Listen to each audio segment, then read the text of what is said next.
नमस्कार बंधुगण, आम चैनल रे आपण मानकु स्वागत करूछि। घरे निजे एमिति करंतु एसी सर्विसिंग।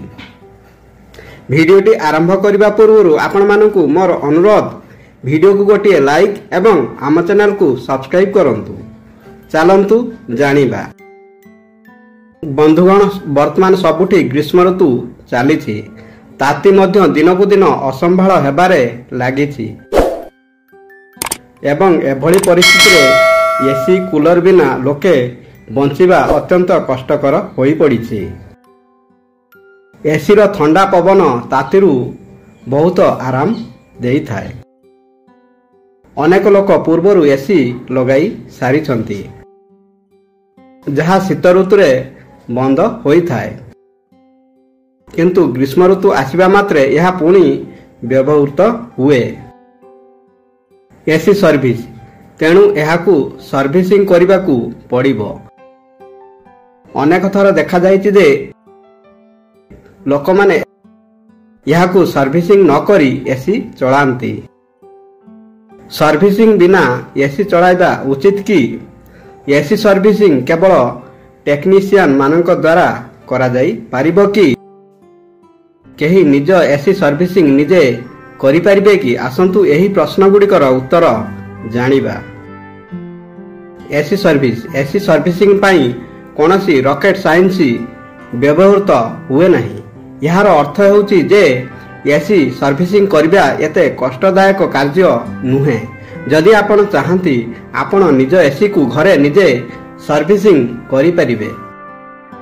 एसी सर्विसिंग करिबा को सर्वप्रथमे आपनकू एसी रो पावर प्लग बाहर करने पड़िबो, जहा द्वारा एसी रे विद्युत जगाण बंद होई जिवो। यहाँ पर आपण यार कभर एवं फिल्टर बाहर करंतु। तापरे सुखिला कपड़ा रे थिबा धूली किंबा मैला को सफा करंतु। यहाँ पर आपण यहाको पानी रे सफा करि परिबे।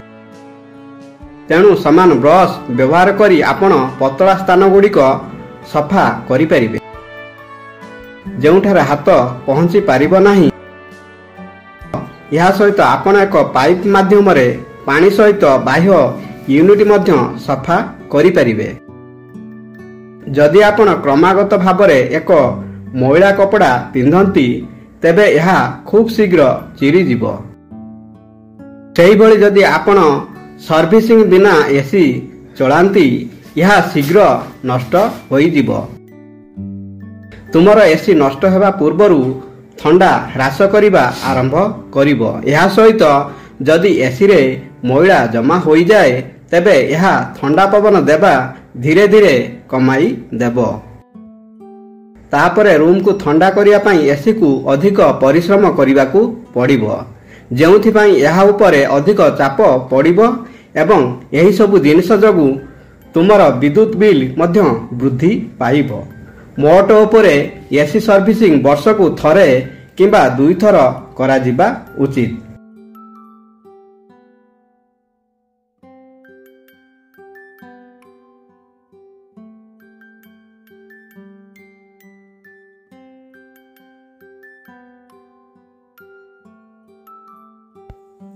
बंधुगण, वीडियोटी भल लागिले वीडियो को गोटे लाइक एवं आम चैनल को सब्सक्राइब करने को भूलिबेनी।